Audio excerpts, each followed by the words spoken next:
এখন আসছে আমার একটা অনেক পছন্দের জিনিস, যেটা কালকে থেকে আসবে করে আসছিল না, পরে সাথে দেখাচ্ছি। ঠিক আছে, কি আসছে দাঁড়াও। পাঁচটা এসছে, নিচে গেছে আনতে, আসুক তারপরে তোমাদের দেখাই। ঠিক আছে, তো এই যে এত প্রতীক্ষার ফল এই যে চলে এসেছে, এখন দেখা যাক। সাবধানে হ্যাঁ।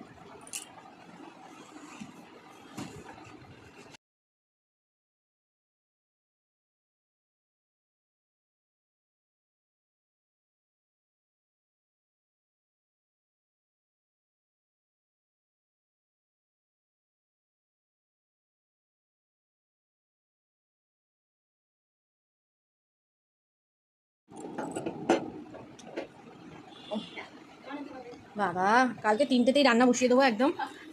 এই কদিন আমার অনেক কষ্ট হয়ে গেছে রান্না করতে। কি না, আমি 3-4 পদই 3 পদে করেই করেছি, মিথ্যা কথা বলো না। আজকে কালকেরটা দিয়ে চালিয়েছি, মাংস ডাল দিয়ে।